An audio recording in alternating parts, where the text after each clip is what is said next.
Don't bring the baby, it'll ruin the photos, my sister said. My dad chimed in, we want nice pictures this year. I stayed quiet. That night I took back every gift from under their tree. At 7:23 a.m. my sister messaged, they're screaming. Where are the presents? Last Christmas was supposed to be different. It was the first one since I got my promotion, the first one where I wasn't scraping by, counting pennies, feeling like the charity case of the family. They didn't know yet. I didn't tell anyone. Not because I wanted to make a dramatic reveal. More because I wanted to enjoy the holidays without the weight of expectation or fake affection. I had spent weeks carefully choosing gifts for every single person in my family. Not just basic gifts either, thoughtful, expensive, personal ones. My sister Kayla was obsessed with that stupid skincare brand from France, so I had it shipped directly from Paris. My brother and his wife were always complaining about their vacuum, so I got them a Dyson. For my parents, a weekend spa retreat in Aspen. Even the cousins I barely talked to, designer scarves, gaming headsets, gift cards to actual restaurants instead of Amazon. And all of it came from me. Just me. But the best part, the part one was most excited about, was dressing up my 6-month-old daughter Ava in this little velvet red dress with a white fur collar and tiny black boots. It was her first Christmas. She had no idea what was going on, but I did. I knew this would be the picture I'd keep forever. I even booked a professional photographer to come take family photos in front of the tree. I thought this year finally I'd feel like I belonged again. Like I wasn't the broke single mom showing up with homemade cookies while everyone else exchanged Apple products. I was excited. Nervous but excited. Then Kayla called. She didn't ask how we were. Didn't even say hi. Just, hey, don't bring the baby this year, okay? It's not personal, we just want the photos to look more cohesive. I said nothing. She kept going like she was reading off a list she'd practiced. You know how mom gets. She wants everything to match. Matching outfits, matching wrapping paper. A crying baby would kind of ruin the whole vibe. I still didn't say anything. Then Dad picked up on speaker. It's not a big deal, Stace. We just want nice pictures this year. Real family pictures. Real family. I hung up. Packed Ava's things anyway. I wasn't going to argue. I was done arguing with people who made it clear they saw my daughter as a problem and me as a burden. That night, after everyone had gone to sleep, I drove over to their house with Ava asleep in her car seat. I unlocked the front door with the spare key I still had, walked in quietly and stared at the tree. There were dozens of gifts under it. All mine. The wrapping was different for each person. I knew which was which. I started collecting them one by one. Ava kept sleeping. When the tree was empty, I turned off the porch lights from the switch in the hallway, got back in the car and drove away. At 7:23 a.m. I got the text from Kayla. They're screaming. Where are the presents? I didn't answer. I just looked over at Ava, still asleep, and whispered, Merry Christmas. They thought I disappeared. They had no idea I'd only just begun. By 8 a.m. I had 14 missed calls. By 8:30 the family group chat exploded. Kayla, what the hell is going on? Did you seriously take the presents? Dad, Stacy, grow up. This is ridiculous. You're ruining Christmas. This is exactly the kind of behavior that makes people not want to include you. I read them while pouring syrup over my pancakes. They didn't ask if Ava and I were okay. They didn't apologize. They didn't even hesitate before deciding I was the problem. Not them. Not the baby ban. Not the years of subtle digs and backhanded compliments and looking through me like I was the help. Just me. I scrolled for a moment, watched the messages pile up. Everyone had something to say. Uncle Ray. Someone explain what's happening? Cousin Taylor. Did she really steal all the gifts? Kayla again. She showed up last night. Must have taken them while everyone was asleep. Who even does that? It was wild how quickly they turned me into the villain. I was the one who spent weeks curating gifts, shipping things in from overseas, hand wrapping each box with gold foil paper. Not because I needed their approval, but because I wanted this year to feel repaired. Like maybe things could be different. Like maybe I wouldn't be treated like an obligation. But then they told me not to bring Ava. That's what broke it. That one sentence. Not even a real conversation, just a casual request to leave my child at home because she might ruin their aesthetic. They talked about their photo setup like it was a damn magazine shoot. Ava wasn't even crying that day. She was teething, yeah, but she slept through the night. They didn't care. They didn't ask. That morning, I made hot chocolate, turned on the fake fireplace on the TV, and sat with Ava in my lap. I didn't answer any of them. Mom sent a private message. You're being cruel, Stacy. We didn't mean to upset you. Just bring the gifts back and let's move on. That made me laugh. Cruel is raising your voice at someone you pretend to love every holiday. Cruel is making your daughter feel like an outsider in her own family for 15 years. Cruel is acting like a baby is clutter. I didn't just take the gifts home. That would have been too easy. Instead, I packed them up and drove straight to the women's shelter on Maple Avenue. It was still dark when I got there. I rang the bell, introduced myself to the director. A kind woman named Darla who looked like she hadn't slept in 2 days, and told her I had something for the women and kids staying there. She thought I meant old clothes. Then she saw what was in the trunk. High-end skincare sets, designer scarves, brand new gadgets, toys still in the plastic wrap, even gourmet chocolates from Belgium I'd ordered just for Dad. I told her to hand them out however she wanted. The only thing I asked was that each tag stayed attached. Each one read, "You matter. You're not invisible. Merry Christmas. From someone who's been where you are." Darla hugged me. I got back in the car and cried for exactly 30 seconds. Not because I was sad, but because I'd never felt lighter. Back at home, Ava and I spent the morning in pajamas. We danced to Christmas music, watched cartoons, and took blurry selfies with syrup on our faces. The phone never stopped buzzing. Let them scream. Let them spin their stories. They still didn't know where the gifts went. And they definitely didn't know where I work now. That part, that's coming.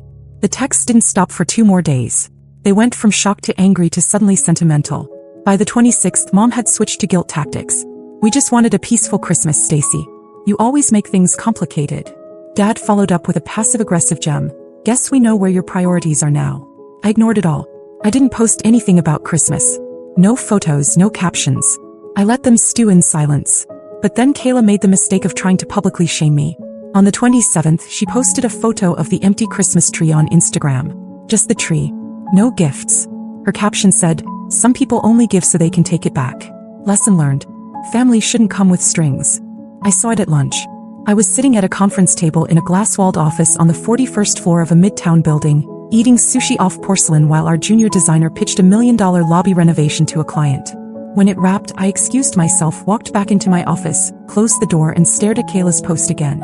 That's when I decided it was time. I opened Instagram. My profile was still private. Most of the family didn't even follow me. They'd long ago written off anything I posted as depressing. So I made a new post. It was a photo of me and Ava both smiling. She was wearing the velvet red dress. I was wearing a blazer and heels, sitting in my office, skyline behind us.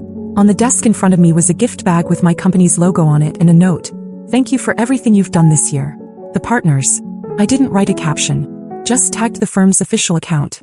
Within 5 minutes, I had 3 missed calls from Kayla and 1 from Mom. They weren't dumb. A quick search told them everything. The firm was famous, known for redesigning luxury hotels and high-end spaces across the country. My name was listed right there on the leadership page. Stacy Morgan, lead creative director. My salary? Public record. 6 figures. Upper 6. I watched as Kayla deleted her post within the hour. Then a new message came in. "Kayla, you should have told us. That's amazing. We're so proud of you." Proud. The word made me physically cringe. I waited a few hours, then replied, "I didn't think you wanted anything ruining your aesthetic." Read. No reply. By New Year's Eve, the tone had shifted. Now they were all concerned. Mom wanted to talk things out. Dad suggested starting over fresh in 2026. Even Kayla invited us to brunch. Said Ava should really get to know her cousins. Sure. Now she's family. But none of them had asked what happened to the gifts. Not one. They were still pretending they just disappeared, like I'd stolen joy out of spite instead of giving it to people who'd actually appreciate it. That was fine. Let them play nice. They didn't know I was only getting started. The next shock didn't come from a phone call. It came from the front door. January 3rd, 9:46 a.m. I was feeding Ava oatmeal when someone buzzed my apartment. I wasn't expecting anyone, so I assumed it was a delivery. I was halfway to the door when I glanced at the camera feed on my phone and stopped cold. Kayla, holding a bag. She never visited. Not in the 6 months since Ava was born. Not once. I let the buzzer go. Didn't open the door. She stood there for 5 minutes, texted me twice. I brought something for Ava. Can we talk? And finally left the bag hanging on the doorknob. It was a brand new teddy bear from Bloomingdale's. Still had the price tag. Expensive, soft, probably picked up on the way over to make it seem like she cared. Inside the gift bag was also a card. It said, "Let's not let one misunderstanding ruin everything. We love you. Ava too. Let's talk soon. XO." No apology. No mention of what they said. No acknowledgement of why I'd left. Just misunderstanding. I put the bear in a donation bin. Then came the bigger twist. Later that week, I got an email from HR at my firm. They said someone had called claiming to be a family member trying to verify my employment for a congratulatory article. They said the caller asked for my salary, start date, and home address. That wasn't just nosy. That was calculated. They hadn't just stumbled across my job title. They were digging and calling my job directly. I was furious, but I stayed calm. I emailed HR back and thanked them for flagging it. Told them to direct any future inquiries to my assistant, and that I'd be filing a privacy request immediately. I didn't need to guess who made the call. I knew exactly who would want proof I didn't just get lucky. Later that night, Mom sent a voice message. Not a call. A voice message. Started with, "Hey honey, just wanted to say we're really impressed. Your dad's been telling everyone at the country club about your promotion." I stopped listening after that. I didn't even finish it. What struck me most was how fast the shift happened. 1 minute, I was the burden they didn't want ruining their photo setup. The next, I was the golden child again, now that there was something in it for them. It wasn't about love. It was about status. And the worst part? They started competing for it. A week later, I got a call from a cousin I hadn't spoken to in 4 years, suddenly asking if we wanted to do a family girls trip this summer. I said no. Then Uncle Ray emailed me asking if I'd design his office lobby for exposure. I ignored it. Mom tried again. She said she was planning a family dinner and really wanted Ava to come. She even said she'd bought matching outfits for the grandkids. I texted back one word. Oh. She called twice. I didn't pick up. So she sent a final message. "You'll regret cutting people out like this, Stacy. Family is everything." I didn't answer. But I did book a flight. Ava and I were going to Italy for the spring. I'd been planning it for months, but now I moved it up. Work was letting me do remote design work for our Rome project, and Ava had her first passport. They wanted to play tug of war with my success? Let them try. I wasn't staying in their game. I was leaving the table. Italy was supposed to be a work trip. 3 weeks. Quiet. Focused. It turned into something else entirely. Ava and I arrived in Rome mid-March, jet-lagged but buzzing. Our apartment was a sunlit 2-bedroom on the 5th floor, with a balcony that overlooked terracotta rooftops and an espresso bar downstairs that remembered my order by day 3. I worked in the mornings, took meetings in the afternoons, and spent my evenings with Ava, walking cobblestone streets or sitting by the fountains with gelato in hand. He loved it. She was laughing more than I'd ever seen. What I didn't expect was how easily we both settled in. For the first time in a long time, I wasn't adjusting my pace for anyone else. No fake smiles, no emotional landmines, no constant worry about saying the wrong thing. Then something unexpected happened. A woman named Sophia, the project coordinator on the Rome team, became fast friends with me. We started having dinners after work, and on one of those nights she asked if I'd ever considered relocating. I laughed at first, said Ava's whole life was back home. School, doctors, everything. Then Sophia mentioned something I hadn't considered. The firm had just opened a permanent design hub in Milan. They were scouting for someone to lead it. It wasn't on the website yet. Quiet discussions only. But the partners trusted me. Sophia said, "If you want it, I'll put your name forward tomorrow." That night, I lay awake for hours, staring at the ceiling fan spinning above me, Ava asleep beside me. I kept thinking about how fast everything had changed. About how different I felt, being so far from the people who always made me feel like I had to earn my place at the table. The next morning I said yes. 2 days later, I signed a 2-year relocation contract. And then I did something petty. Just once. I posted a photo. Not of me. Not of Ava. Just the view from our balcony in Rome, cappuccino in frame, captioned. "Sometimes the table you were trying to be invited to doesn't deserve you. So you build your own." Kayla saw it. So did Mom. The next day I got a text from Dad. "Are you moving? We heard something from your aunt. Please tell me it's not true." I didn't answer. Then Kayla called. I let it ring, just watched the name flash on the screen while Ava sat in my lap playing with a toy gondola someone gave her. Later that night I posted one last thing. A short video. Ava in a white dress, clapping along with street musicians outside a cathedral. The caption said, "She'll grow up knowing peace, not performance. We're done pretending." No filter. No location tag. But they got the message. I heard later from a cousin that Mom cried. That Kayla had tried to explain the misunderstanding to anyone who would listen. That Dad was asking around about flights to Italy. But none of it mattered. The game was over. I hadn't just walked away. I'd moved the board. We moved into our apartment in Milan the second week of April. The space was modern, full of light, with a little balcony garden Ava loved to sit in. The office was 10 minutes away, the staff already welcoming, and my assistant spoke 3 languages fluently and somehow always remembered how I liked my coffee. I was finally living the life I had imagined on all those long nights when I was still in that cramped 1-bedroom, praying Ava wouldn't wake up crying while I worked freelance gigs until 2 a.m. And the best part? Silence. Not literal silence. Ava was learning to talk and had a habit of shouting, "Ciao," at strangers on the street. But silence from them. No texts. No emails.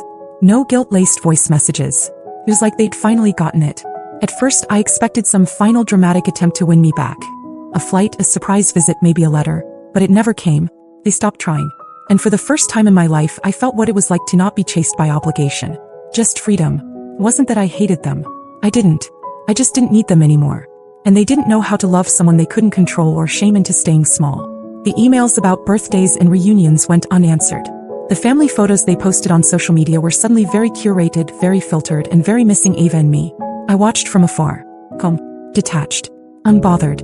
Sometimes I wondered if Ava would ask about them when she was older. Maybe she would. Maybe she wouldn't. If she did, I'd tell her the truth, that not all families are safe places. That sometimes people only love you when you're easy to love. And that when they show you who they are, you're allowed to believe them and walk away. She wouldn't grow up chasing scraps. She'd grow up watching me build a life where we were loved fully, or not at all. 2 months after the move, I stood on a rooftop garden during an event we hosted for clients. The sky was golden, wine glasses clinked. Ava was being passed gently from designer to designer like she was a celebrity, and someone asked me casually how I got to this point. I just smiled and said, "It started with a Christmas tree." They laughed. I did too.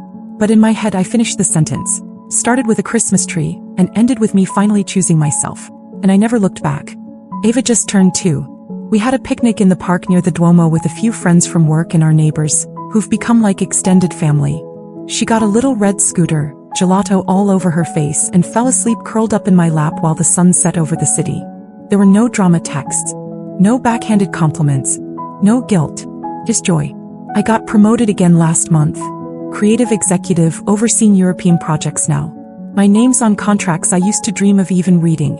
And sometimes when it's quiet and I'm walking home from work, I still catch myself wondering if all of this is real. It is. And they're still where I left them. Spiraling in their own echo chamber, still trying to decide whether to miss me or be mad at me. But that's not my story anymore. They took me for granted one too many times, and I gave them every chance. I gave them everything. Until I stopped. Now Ava and I wake up to church bells instead of group chat alerts. We spend Sundays painting on the balcony and laughing too loud in restaurants. We're free. And we're finally home.